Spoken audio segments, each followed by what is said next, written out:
sa mga tunay na karanasan. Ang ibinahagi niyang kwento ay tungkol sa karanasan ng pamilya ng nanay niyang si Nanay Lina. Naganap ito maraming taon na rin ang nakalipas doon sa kanilang probinsya. Taong 1954 nang ipinanganak ang Nanay Lina niya at maglalabing 1 taon na siya na mangyari ang karanasan nila ng kanyang mag-anak.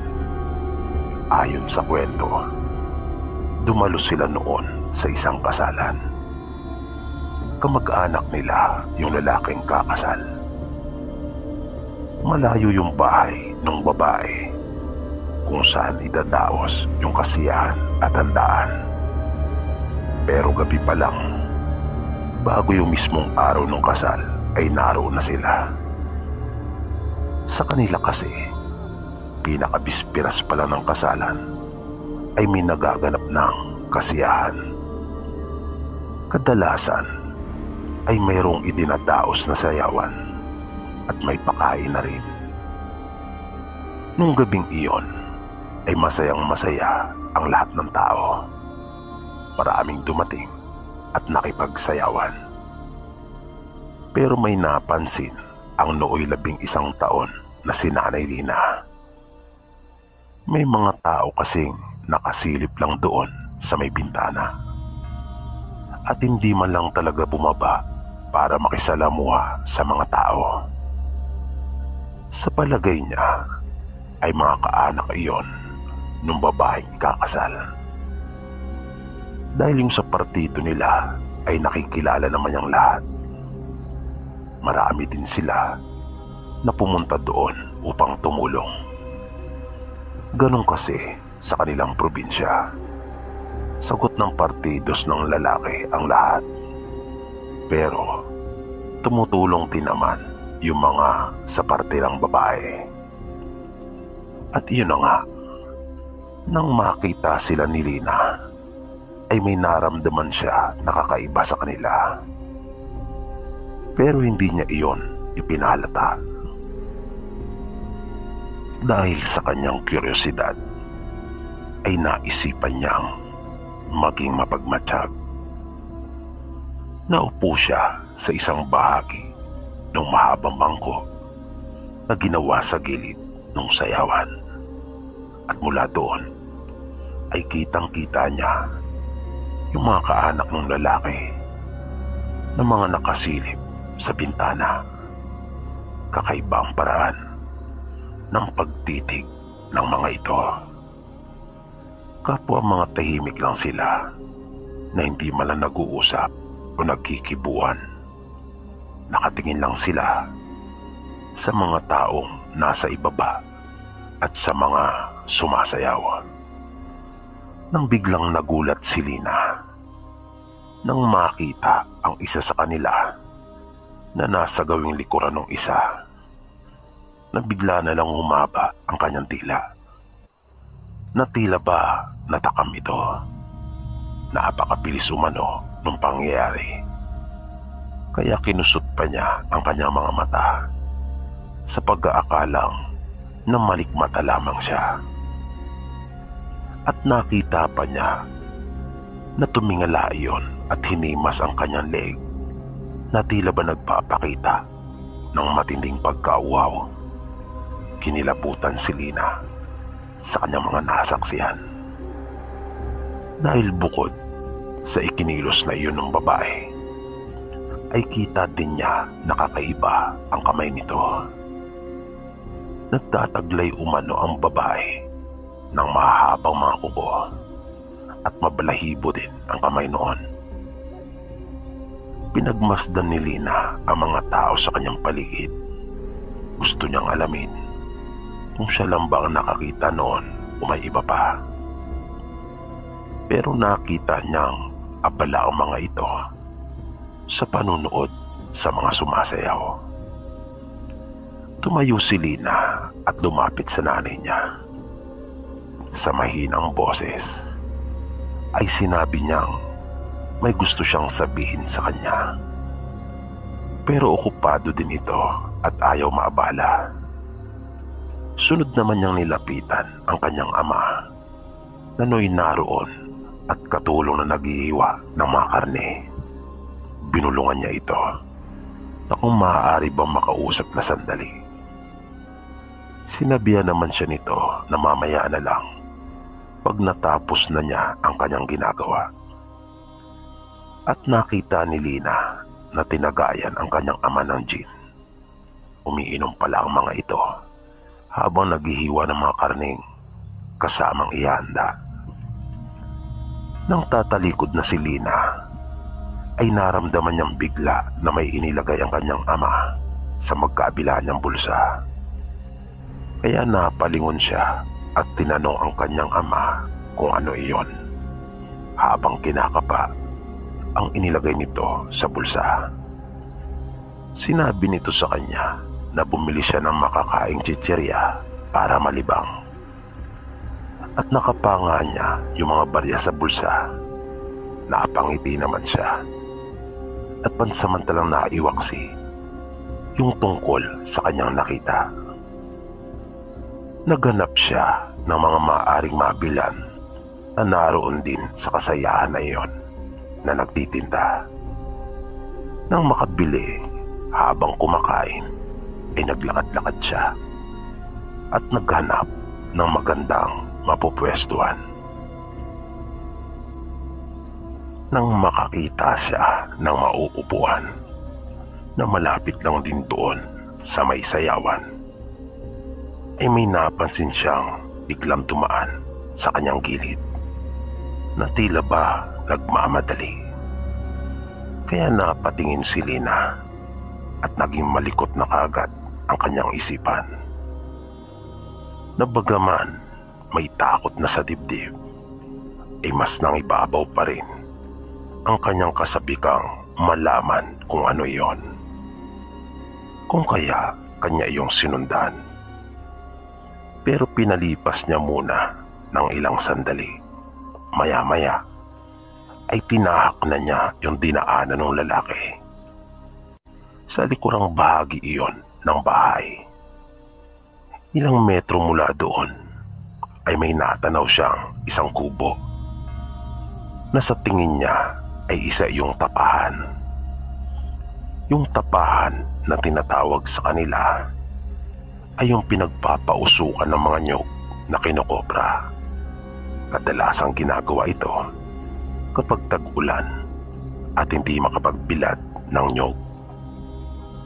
Nang malapit na siya doon, ay nagdahan-dahan na siya. Iniwasan niyang lumika ng kahit anumang ingay. Naging maingat siya kahit sa kanyang mga pagtapak. Interesado talaga siyang malaman kung ano ang mayroon doon. Dahan-dahan siyang sumilip sa matataas na halaman at damuhan na nagkukubli sa kanya. Nakita niya ang ilang kalalakihan at mayroong dalawang babae. Mga nakaupo sila na para bang dumudumi, na hindi nakasayad sa sahig na kawayan ang kanilang mga pangupo, habang yung iba naman ay nakaluhod at parang may pinapangos na tubo. Nang bigla na lang lumingon yung isa sa mga ito sa kanyang direksyon, kitang-kita ni Lina kung nakakatakot na itsura nito, na napapalibutan pa ng dugo ang bibig. Nang lilisik ang mga mata nito, na animoy nananakit pa yung batok na dahan-dahang pinapagalaw at ibinabaling-baling sa magkabila. Muntik nang mapasigaw si Lina dahil doon, pero pinigilan niya ang kanyang sarili. Nalaman niyang aswang pala ang mga ito. Gusto na niyang tumakbo noong mga sandaling iyon. Pero nag-alala siya na baka lalo lang siyang makita ng mga ito. Kaya nanatili pa siya ng ilang sandali at naghintay ng tamang pagkakataon. Halos pigilin niya ang kanyang paghinga dahil sa takot na malaman ng mga ito na naroon siya. Nang ibalik na nung aswang yung pansin sa kanilang pinagsasaluhang pagkain, ay doon na nakahanap ng tiyempo si Lina. Tinalikuran na niya ang mga ito sabay takbo, ngunit bigla siyang napaupo sa lupa nang bumangga siya sa isang lalaki. At nanlaki ang kanyang mga mata nang makita kung sino iyon. Napalingon pa siya doon sa tapahan. At wala na nga doon yung mga aswang. Maya-maya pa ay isa-isa nang lumabas ang mga ito sa likuran ng lalaking una nang nakaramdam sa kanya. Napasigaw na si Lina. Naramdaman niya kaagad ang mabalahibong kamay ng lalaking aswang sa kanyang braso. Pero agad din niyang inalis iyon na tila ba napaso ito. Maya-maya ay nakarinig na sila ng mga boses. Kung kaya, mabilis nang nagsialisan ang mga aswang. Unang nakita ni Lina ang kanyang ama. Nakasunod naman dito ang kanyang ina at iba pa nilang mga kaanak. May ilang mga kamag-anak din yung babaeng ikakasal na pumunta. Magsasalita pa sana si Lina para magsumbong sa kanyang ama, ngunit pinigilan na siya nito at binulungan na lamang na nalalaman na raw nito. Dinala siya ng kanyang ama doon sa kanilang pinaglulutuan at sinabihang huwag nang aalis sa kanyang tabi. Sinunod naman ni Lina ang bili ng ama at buong gabi ay naroon lamang siya. Doon na rin siya nakatulog kasama ng iba pa nilang mga kaanak na halos kaitaran lang rin niya. Kinabukasan ay nagising si Lina na nagkakagulo na dahil sa mga taong nagkakasiyahan. Nakita niya yung bagong ikinasal na nakabihis ng magara at magarbong kasuotan. At naroon na sa harapan ng mahabang lamesa. Nagkakainan na ang mga tao. Ang una kagad pumasok sa isipan niya ay ang bumili ng paborito niyang chichirya. Ayaw niya kasing makipagsabayan sa mga taong kumakain na doon. Nang magbabayad na siya sa babaeng kanyang pinagbilhan na nakapwesto doon sa may gilid ng bakuran, ay nagulat silang pareho nang makitang hindi pala barya ang kanyang iniaabot doon sa babae, kundi isang medalyon. At mabilis na nagbalik sa alaala ni Lina ang mga nangyari noong nagdaang gabi. Nakaramdam siya ng takot, pero mabilis din siyang napanatag, lalo na nang maisip niya na baka may taglay na kakayahan yung medalyon, na baka iyon ang dahilan kung bakit agad siyang binitawan ng aswang, na para bang napaso ito. At naalala din niya yung sinabi ng kanyang ama nang magsusumbong sana siya dito, na ang sabi nito ay nalalaman na raw nito ang lahat. Sa makatuwid ay alam na nito yung kanyang sasabihin. Alam na nito yung nangyari. Napaisip pa ng malalim si Lina.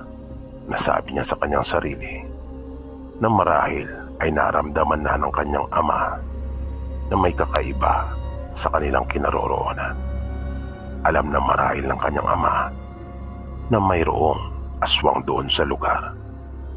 Kung kaya siguro nilagyan siya nito ng pangotra sa bulsa.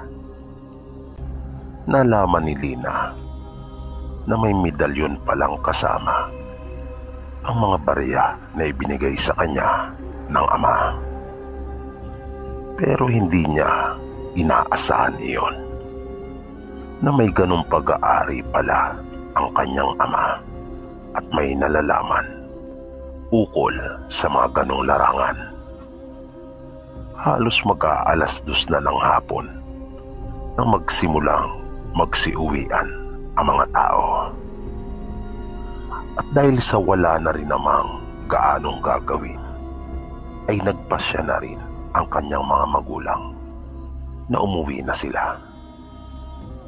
Nagpaalam na ang mga ito sa kanilang kaanak na ikinasal.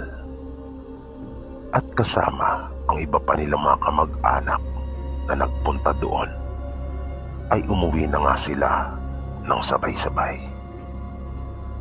Habang papalayo sila doon sa bahay, ay biglang napahawak si Lina ng mahigpit sa kamay ng kanyang ina. Nang makita niya minsan pa yung lalaking aswang na naroon sa may gilid ng bahay at nakangisi sa kanya. Nasa likuran din ito ang iba pang mga kasama na nakita niya nung nagdaang gabi. Bigla niyang narinig ang ama na sinabing bawiin na ang pagkakatitig sa kanila at hayaan na lamang. Sumunod naman si Lina at itinuon na ang kanyang pansin sa paglalakad. Maraming gustong itanong si Lina sa kanyang ama habang sila ay nasa daan. Pero kanya na lang munang pinigilan ang sarili dahil sa ayaw niyang marinig ng kanilang mga kamag-anak ang tungkol sa mga bagay na iyon. Kaya nang dumating sila sa bahay ay hindi na niya iyon napigilan pa. Sunod-sunod na tanong ang ipinukol niya sa kanyang ama, na napangiti ito sa kanya at sinabing mahaba umanong kwento iyon. Sinabi ni Lina na handa naman siya makinig kahit gaano pa iyon kahaba. Pero tumanggi ang kanyang ama at sinabing malalaman din niya ang lahat pagdating ng tamang panahon. At nagdahilan ito na marami pa siyang gagawin, kung kaya wala naman nang nagawa pa si Lina nang hindi niya mapilit ang ama. Kinagabihan noon, habang kumakain sila, ay biglang kumahol ang kanilang alagang aso. Kaya naisip kaagad nilang mayroong tao. Ang aso nila ay layas.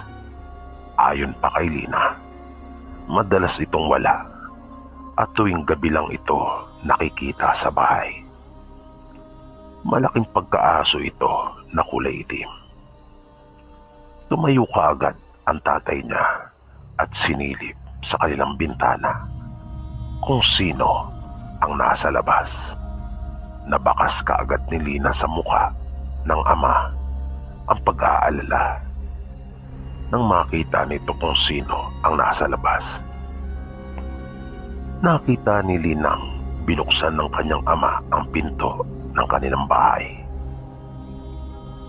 Mula sa kanyang pagkakaupo sa gilid ng hapagkainan ay sumilip si Lina at nakita niya ang tatlong kalalakihan na nasa bakuran na nila at papalapit. Ang bahay kasi nila ay tipikal na bahay lang sa probinsya. Pagbukas mo ng pinto ay maliit na sala kaagad ang bubungad at katabi nito ang kanilang kainan. Sa unahan ay ang pinakalababo nila. Nakatabi naman nito yung kanilang lutuan na nakaangat sa lupa na ang tawag sa kanila ay dapog. At ang kanilang mga silid naman ay nakaangat din sa lupa na may maliit na hagdan paakyat doon na 2 baitang lamang ang taas. Di nagtagal ay nasa harapan na ng pintuan ang 3 lalaki at pinapasok ito ng kanyang ama. Nakita ni Lina na tiningnan ng kanyang ama ang ina. Tumayo ito at inaya si Lina doon sa kanilang silid. Habang nasa silid ay naririnig nila ang kanilang mga pag-uusap. Pero hindi iyon malinaw dahil sa mahinahon at sa mahinang tinig lang sila nag-uusap na 4. Tumagal iyon ng mahigit kalating oras. Maya-maya ay narinig na nilang nagpapaalam na ang mga ito, kung kaya lumabas na sila. Gusto sana magtanong ni Lina kung ano ang pakay ng mga lalaki at kung ano ang kanilang mga pinag-usapan. Pero tumahimik na lang muna siya. Di nagtagal ay narinig niyang ang nanay na niya mismo ang una nagtanong sa kanyang ama. Sumagot ito at sinabing walang anuman daw iyon at wala silang dapat na ipag-alala. Hindi na nila Lina itinuloy pa yung kanilang pagkain. Nawalan na sila kapwa ng kanyang ina ng gana. Kaya tinulungan na lang niya ito na iligpit ang kanilang mga pinagkainan. Matapos iyon ay natulog na rin sila. Nang mga madaling araw ay panandaliang nagising si Lina nang makarinig ng malakas na tunog. Pero muli niyang ipinikit ang mga mata dahil sa inaantok pa siya. Ngunit ilang saglit lang ay narinig niya ang boses ng kanyang ina at para silang nagtatalo ng kanyang ama. Lumapit si Lina sa dingding na siyang pinakadipisyon ng kanilang silid at narinig niyang mayroon ngang pinagtatalunan ang kanyang mga magulang. Pero pigil ang boses ng mga ito na iniingatan marahil na wag silang marinig ni Lina at nang upang wag ito magising. Nang hindi pa siya makontento ay gumawa si Lina ng maliit na putas doon sa dingding. Yari lang naman kasi iyon sa natuyo ng dahon ng nyug na inipit ng kawayan at kanyang hinawit ang isang bahagi nito. Laking gulat niya. Nanlaki ang kanyang mga mata dahil sa kanyang nakita. May bahid ng mga dugo ang kanyang ama at nang minsan nitong ipinaling ang ulo sa isang bahagi ay nakita niya nagkalat ang dugo sa bibig nito. Panandali ang naguluhan si Lina. Hindi niya alam kung ano ang nangyayari. Ibinalik niya ang inawing bahagi ng dingding at nahiga na muli. Ang lakas ng kaba niya dahil sa kanyang nakita. Pero hindi niya matiyak kung ano ang ibig sabihin noon. Na hindi niya rin maintindihan ang kanyang sarili. Para bang natatakot din siyang malaman ang katotohanan. Kaya may kung anong pumipigil sa kanya para pakinggan pa ang pag-uusap ng kanyang mga magulang. Pagkatapos niyang mahiga ay tumagilid siya at nagtalukbong na lamang ng kumot. Nang sumikat na ang araw ay nagising si Lina dahil na rin sa malakas na pag-uusap ng kanyang mga magulang. Kaya bumangon na siya at lumapit sa kanila. Doon pa lang sila tumigil nang kanilang makita si Lina. Medyo nagulat pa nga ang mga ito. Lumipas ang buong araw na napakatahimik nila. Medyo nanibago si Lina dahil sa hinahanap-hanap niya yung pagiging palabiro ng ama. Lagi kasi sila nitong pinapatawa. Kinagabihan, habang nagpapahinga sila pagkatapos na makakain, ay napansin ni Lina na naging aligaga ang kanyang mga magulang. Hindi niya alam kung bakit, pero noon lang niya nakitang ganun sila. Sinabihan siya ng kanyang ina na pumasok na muna sa kanyang silid at manatili lamang doon. Di nagtagal ay umalulong na bigla ang kanilang alagang aso. Nakakakilabot ang ginawang tunog noon, na tila naging hudyat naman iyon para lumabas na ang ama ni Lina na si Alberto. Nalaman niya ito dahil narinig niyang pinipigilan ito ng kanyang ina. Pero narinig niyang bumukas pa rin ang pinto, palatandaan na hindi ito nagpaawat.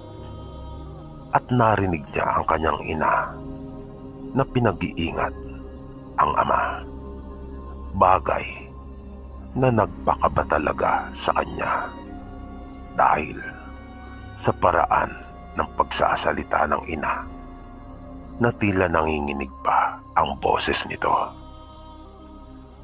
Lumabas si Lina sa kanyang silid at pinuntahan ng ina. Makaranang ilang sandali ay narinig nila yung kanilang aso at galit na galit ito. Nasundan na iyon ng mga tunog at mga pagkalabog sa lupa na malinaw mong mailalarawan sa isipan kung ano ang nangyayari. Nagpapandumog na sila na nung mga oras na iyon ay wala pa rin kaalam-alam si Lina sa kung ano o sino ang kalaban ng kanyang ama. Nakaririnig sila ng mga mababangis na tunog at hindi man lang niya naringgan ang ama na nagsalita ng kahit isang kataga. Napaiyak si Lina dahil sa takot at pag-aalala na rin para sa kanyang ama. Napayakap siya ng mahigpit sa ina. Tumagal pa iyon ng ilang minuto hanggang sa marinig nila na tila nagkaroon ng habulan. Napatakbo ang nanay ni Lina sa bintana na nasa kanilang silid. Sumunod naman si Lina. Agad iyong binuksan ng nanay niya at naaninagan nila ang dalawang figura ng tao na tumatakbong papalayo habang may dalawa pang humahabol sa mga ito. Nagtaka si Lina kung sino ang isang iyon na kasama ng ama at kung saan ito galing. Yan ang mga tanong na naglaro sa kanyang isipan noong mga sandaling iyon. Napabulalas ang kanyang ina matapos na bumuntong hininga. Para ba itong nabunutan ng tinik sa kanyang lalamunan? Nang nakita nilang pabalik na ang kanyang ama, ay isinara na rin niya yung bintana at sinalubong nila ito doon sa kanilang bakuran. Malayo ba ang ama, ay tinanong kagad ito ng kanyang ina kung wala na raw ba. Hindi sumagot ang tatay ni Lina. At nang nasa kanila na itong harapan, ay napaiyak na uli si Lina nang makita ang mga dugo na nasa ama. Nakita din niya ang isa nilang kamag-anak na si Hiner. Pinatahan si Lina ng kanyang ama at sinabing huwag mag-alala, pagkat di naman mula sa kanya ang lahat ng dugong kanyang nakikita na nasa katawan. Ang tanging sugat lang raw niya ay yung nasa braso at balikat. Hinanap ni Lina ang alaga nilang aso.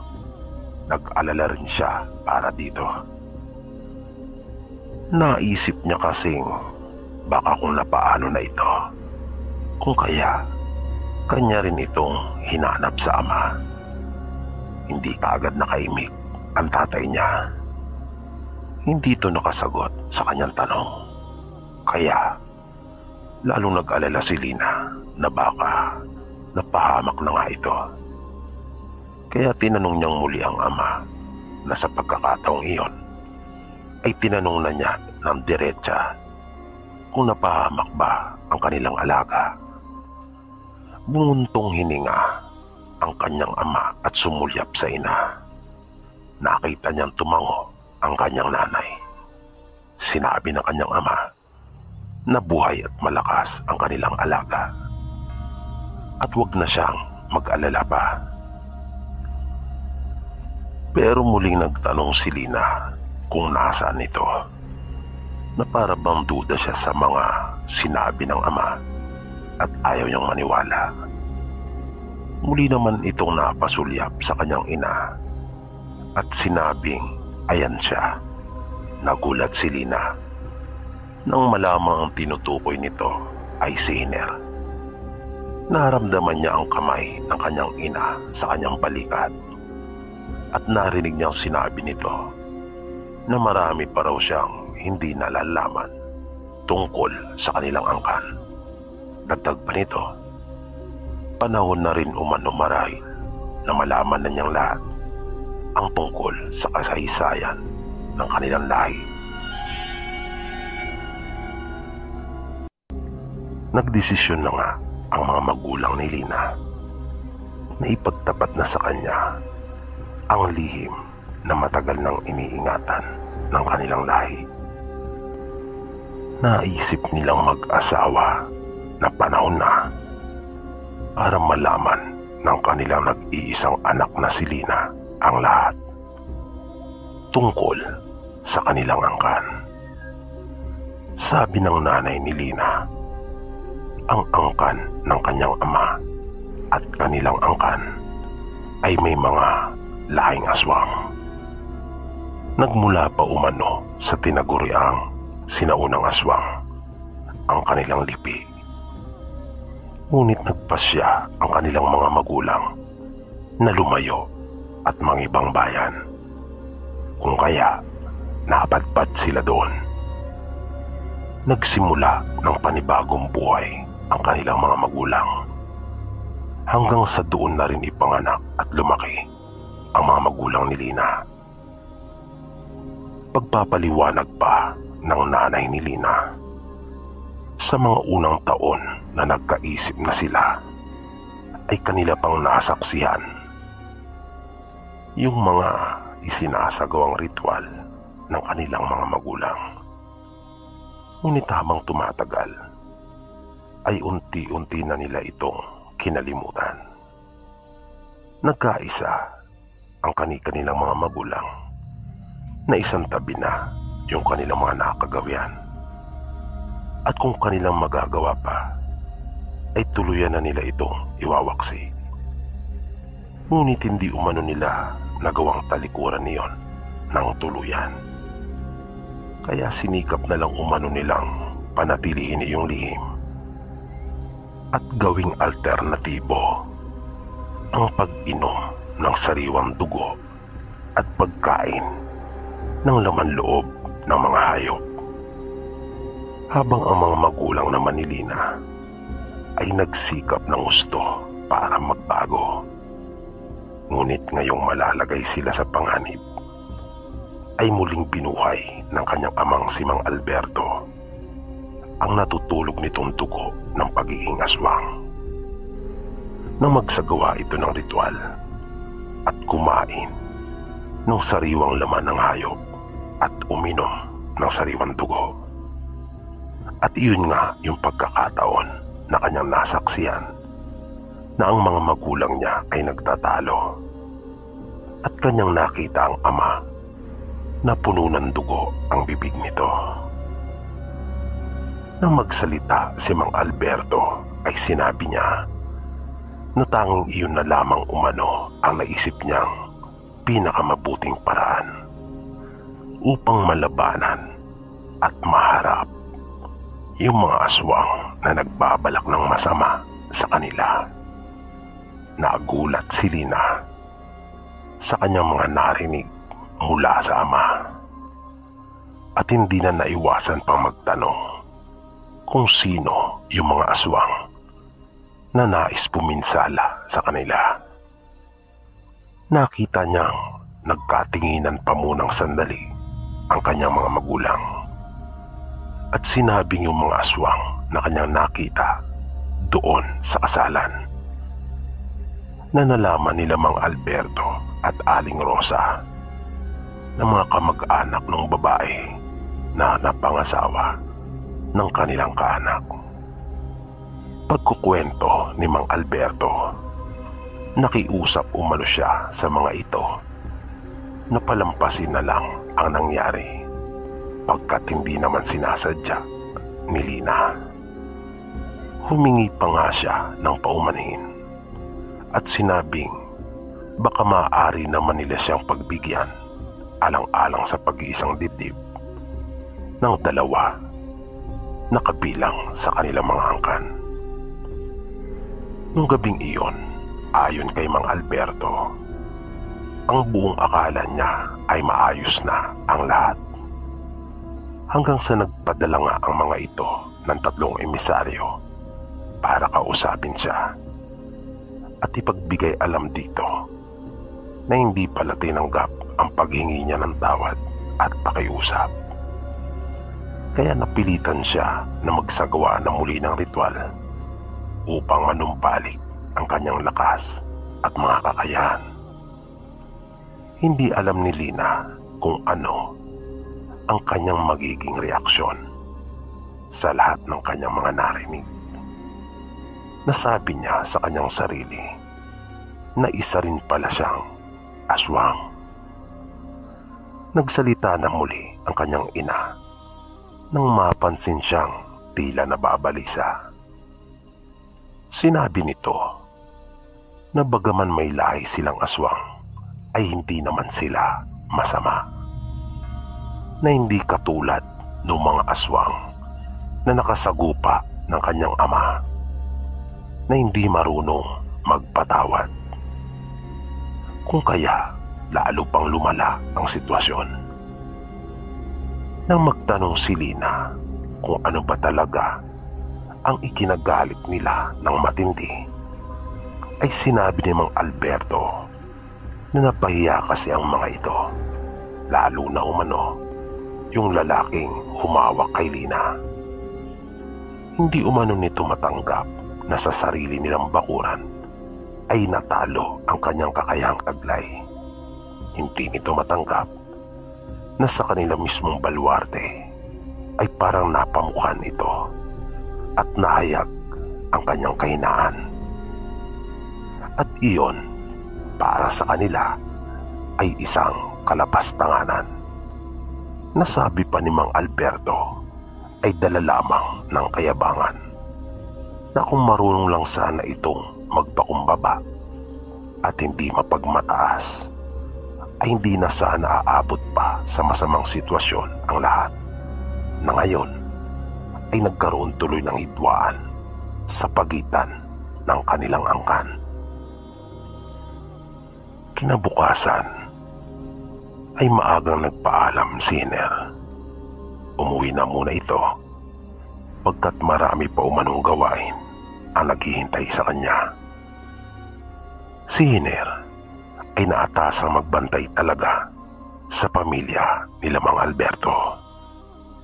Sa kanilang angkan kasi, ang bawat isa ay mayroong gampanin.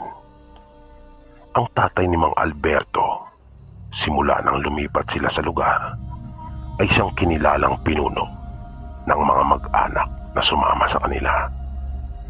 Habang ang tatay naman ni Aling Rosa ang tumayo bilang pangunahing general nito at pinakamaasahang kanang kamay ng tatay ni Mang Alberto. Sinadya nilang humirang ng kanilang pinakapinuno, buuin at punan ang lahat ng posisyon para kung dumating man o umusbong ang isang kaguluhan ay hindi sila magkakawatak-watak at alam nila ang kanilang gagawin. Dahil mayroong panggagalingan ng utos na siya nilang magsisilbing gabay. Tulad na lamang nang sumiklab ang ikalawang digmaang pandaigdig na nang makarating na sa kanilang probinsya ang puwersa ng mga Hapon ay hindi sila gaanong nahirapan at napanatili nilang buo ang kanilang komunidad. Kahit pa nilisan nila ang kanilang mga tahanan at pansamantalang nanirahan sa mga kagubatan at kabundukan. Kaya doon nila naramdaman ang kahalagahan ng pagkakaroon ng isang sistema na mayroong namumuno. At tulad nga ng mga oras na iyon na kung saan ay nahaharap na muli ang kanilang angkan sa isa na namang pagsubok at kaguluhan, na ang namumuno na ng mga sandaling iyon ay si Mang Alberto. Pero dahil na rin sa di matatawaran niyang karanasan, kung kaya siya na mismo ang kaagad na humarap sa mga sumugod na aswang sa kanilang tahanan. Nang bago kasi niya narating ang posisyon bilang kahalili ng kanyang ama upang mamuno, ay matagal siyang naging kawal ng kanilang hukbo. Kumbaga, isa siya sa mga sundalong unang humaharap para ipagtanggol ang kanilang libig. Lumipas ang halos 1 linggo na naging payapa ang kanilang pamumuhay. Nawala na ang banta ng pagkakaroon ng isang digmaan sa pagitan ng dalawang lahi ng mga aswang. Pero hindi naman nagpakakampante si Mang Alberto dahil ayon pa sa kanya, sa paraan pa lang ng pagsasalita at sa ugaling ipinakita nung kabila, ay alam niyang hindi basta-basta tatanggap ang mga iyon ng pagkatalo. At hindi nga siya nagkamali. Dahil makaraan pa ang ilang araw, ay may dumating sa kanyang balita na yung kamag-anak nilang ikinasal kamakailan lamang ay namatay. Na nasabi kaagad nila Mang Alberto na ito ay pinatay, pagkat maging ang asawa nito na kalahi nila mismo ay namatay rin. Tansya ni Mang Alberto ay nagmamahalan talaga yung dalawa. At dahil sa ayaw marahil pumayag ng babae sa masama nilang plano para sa kanyang asawa, kung kaya pati ito ay nadamay. Dahil sa nabalitaan, ay pinapunta ni Mang Alberto si Hiner sa kanila at inutusang ipalaganap sa buo nilang angkan na maging handa at maingat. Dahil sa hindi na mapipigilan pa ang sagupaan ng dalawang angkan. Ipinasabi din ni Mang Alberto na kailangan niya ng ilang makakasama para kunin ang katawan ng kanilang kaanak, pagkat hindi niya gusto ang maaring gawin ng mga kaanak ng babae sa katawan nito. Hindi siya makakapayag. Kaya mabilis na kumilos si Hiner at kanyang ipinaabot ang mga nais iparating ni Mang Alberto. Mga mag-aalauna matapos makapanangalian, ay isa-isa nang dumating ang kanyang mga kamag-anak na kalalakihan at pinangungunahan ito ng kanyang pinsan na ama nung pinatay. Bakas ni Mang Alberto ang lungkot sa mukha nito, pero nakikita niya sa mga mata ng kanyang pinsan yung matinding pagnanasa na maipagiganti ang kanyang anak. Tinapik ito ni Mang Alberto sa balikat at sinabihang huwag mag-alala, pagkat kanila ring makukuha ang hustisya. Sinabi ni Mang Alberto sa kanila na minsan pang nahaharap ang kanilang angkan sa matinding pagsubok, na hindi lamang ang kanilang kalayaan ang nanganganib, kundi maging ang kanilang buhay at ng kanilang mga binhi. Bago sila tuluyang umalis, ay sinabi pa ni Mang Alberto sa kanila na hindi niya alam kung ano ang mismong magaganap at kung ano ang kahihinatnan ng gagawin nilang pagpunta doon. Pero isa umano ang kanyang natitiyak na ngayon pa lang ay nagpupuri at ipinagmamalaki na umano sila ng kanilang mga ninuno at mahal sa buhay. At iyon umano ang pinakamahalaga, na kanilang magampanan ang kanilang mga sinumpaang tungkulin. Dala ang kanilang mga sandata ay umalis na sila. Hindi sila dumaan sa kabayanan papunta doon. Sa halip ay binaybay nila ang kabundukan. Nang halos 1 kilometro na lamang ang layo nila doon sa kanilang destinasyon, ay may naramdaman silang bigla na lamang tumakbo. Hahabulin pa sana iyon ni Hiner, pero pinigilan na siya ni Mang Alberto at sinabing hayaan na lamang nito, basta maging alerto mano sila. Nang abot tanaw na nila yung bahay, ay inihanda na nila ang kanilang mga sarili. Habang papalapit sila, ay kanilang napansin na maraming tao ang nakahilera na sa labas ng bahay. Naibulalas ni Mang Alberto na tila pinaghandaan talaga ng mga ito ang kanilang pagdating, na kanila na yatang tinawag na lahat ang mga kalay. At nakita pa nila na may mga itak din yung mga kalalakihan, na yung iba pa nga ay wala na sa mga lalagyan. Nang sapat na ang kanilang distansya mula sa mga ito, ay tumigil sila Mang Alberto at sinabi niya ang kanilang pakay. Sinabi niya na naroon sila upang kunin yung katawan ng kanilang kaanak, at para maiwasan na umano ang gulo, ay kanila na lamang pagbigyan ang kanilang kahilingan. Pero mabilis na sumagot yung lalaki na tumatayong pinuno ng kanilang angkan. Siya yung lalaking napasok ng hawakan si Lina. Sinabi nito na imposible umano ang nais nilang mangyari.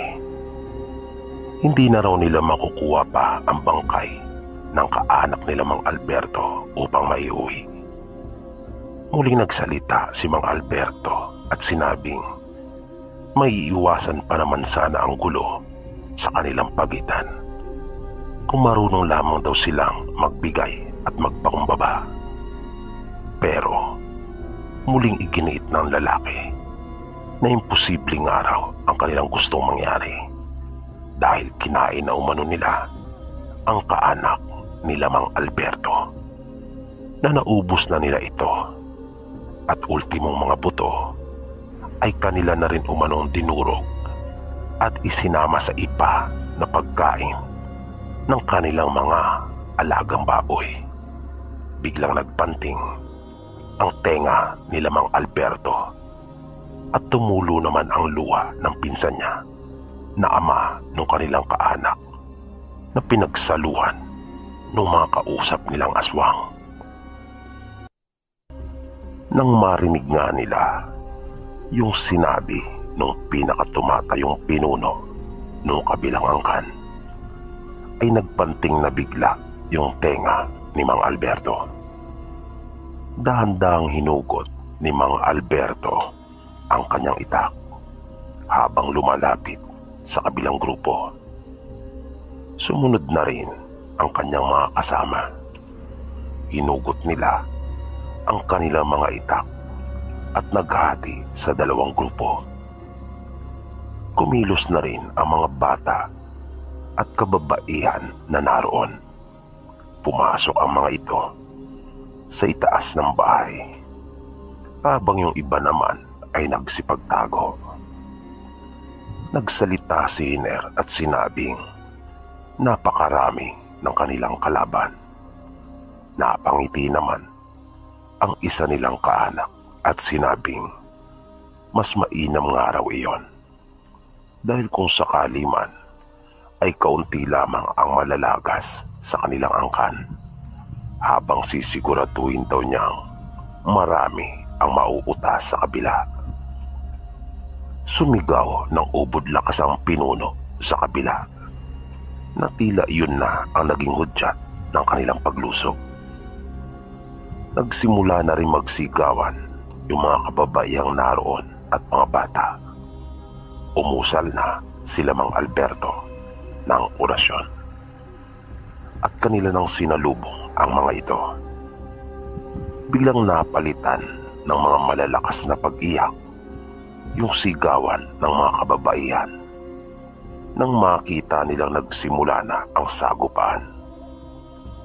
Kapwa may angking kakayahan silang lahat, kaya pagalingan na lang at palakasan ng mga abilidad at anting na taglay. Napansin kaagad nila Mang Alberto na mayroon ding kabal ang kanilang mga kalaban. Makukunat din ang kanilang mga balat na hindi basta-basta tinatablan ng mga matatalas na bagay. Kaya tabla sila pagdating sa aspetong iyon. Pero dahil na nga rin sa mga naging karanasan ni Mang Alberto, kung kaya inaasahan na niya iyon at kanyang napagandaan. Siniguro lang nila muna kung anong abilidad mayroon ang kanilang mga kaharap. At nang kanila nangang malaman, ay pasikreto nilang inilabas na ang mga kawayang pinatulis na kasing haba ng kutsilyo. Pinatalas din nila ang mga gilid nito at nanlaki ang mata ng kanilang mga kalaban nang kanilang maramdaman ang hapdi ng mga sugat na dulot ng mga sandatang kawayan nila Mang Alberto. Una nang dinilig ng kanilang mga dugo ang lupang kanila mismong pag-aari. Napatras ng bagya ang mga ito. Hindi nila inaasahan iyon. Hindi naman na binigyan pa ng pagkakataon nila Mang Alberto ang mga ito na makagawa pa ng paraan. At lalo pang lumakas ang mga sigawan nang makita nila ang kanilang mga kaanak na puno na ng sugat at duguan. Isa-isa nang bumagsak sa lupa ang mga ito na kayang-kayang tapatan nila Mang Alberto ang kanilang angking bilis at lakas. Nagpakita pa sila ng bangis pero hindi nasindak ang grupo ni Mang Alberto dahil sa masigit silang mabangis sa mga ito. Kahit sa kanilang mga pag-angil ay nagmumukha lang silang mga bata kapag ipinapamalas na nila Mang Alberto ang kanilang tapang at bagsik. Tumakas na ang iba sa kanilang kalaban at tuluyan ng umatras. Nagsilisan na rin ang marami sa kanila nang makitang mga nakahandusay na sa lupa ang kanilang pinuno at ilan sa mga kasama nito. Nagsalita ang isa sa kanila habang naghihingalo at nagmamakaawa. Nakiusap pa ito kanila Mang Alberto na huwag daw silang kainin. Ang pinuno naman nila ay nagsabing patayin lang raw sila. Nagsalita si Mang Alberto at sinabing wala silang dapat na alalahanin dahil hindi nila sila kakainin pagkat hindi sila kumakain ng bulok at baka masira lang raw ang kanilang mga sikmura. Sa halip, iniutos ni Mang Alberto sa mga sugatang kasama ng pinuno na kanila siyang kainin, na nagpakita pa ang isa sa mga ito ng pagkasabik at sinabing matagal na raw niya talagang gustong gawin ang bagay na iyon sa kanilang mayabang na pinuno. At bigla nga nila itong dinaluhong. Wala na itong nagawa pa kundi ang tanggapin ang masaklap niyang katapusan ng pagtulong-tulungang lapain ang sugatan niyang katawan ng kanyang mga kasama. Matapos iyon, habang nakaluhod, ay nagmakaawa naman ang mga ito. Napatawarin na lamang sila ni Mang Alberto. Nangako pa ang mga ito na magsisilbi sa kanila at magiging tapat. Pero hindi sila pinakinggan ni Mang Alberto. Hindi ito naniwala sa kanila. Sinabi pa niya na paano silang magiging tapat. Gayong katatapos lang nila kainin ang kanilang pinuno. Tinraidor nila ito at pinagtaksilan. Kaya hindi umanong malayong traidorin din sila ng mga ito. At matapos ang mga pangungusap na iyon, sa senyas ni Mang Alberto, ay halos magkakasabay na bumagsak ang mga ito sa lupa. Bago maghating gabi, ay nagawa na nilang malinis ang lahat. Wala silang iniwan na anumang bakas. Nang makabalik na sila Mang Alberto sa kani-kanilang tahanan, ay muling natahimik ang kanilang pamumuhay. Pero paminsan-minsan ay nakakasagupa pa rin sila ng mga aswang na nais makaganti sa kanila. Kahit pa nga ang karamihan sa mga ito ay lumisan at ng ibang bayan na. Mabilis na lumipas ang panahon. Nang maging ganap na dalaga na si Lina, ay hindi na niya nakikitang nagsasagawa pa ng anumang ritual ang kanyang mga magulang. Palatandaan na bumalik na ang mga ito sa pamumuhay nila ng normal. Ni minsan ay hindi rin niya kinaringgan pa ang mga magulang tungkol sa kanilang pagiging aswang o pag-usapan man lang ang tungkol sa mga bagay na iyon. Wala rin siyang naramdamang kakaiba sa kanyang katawan. Kaya nawala na yung kanyang pag-aalala na baka maghanap rin siya ng sariwang dugo at laman. Marahil ay iyon ang naging resulta ng ginagawa ng kanyang mga magulang sa kanya. Pagkat ilang beses umano niyang namalayan ang mga ito na nasa tabi niya habang siya ay natutulog. Na nagigising na lamang siya sa madaling araw at naroon sila sa kanyang tabi na mga nakaluhod.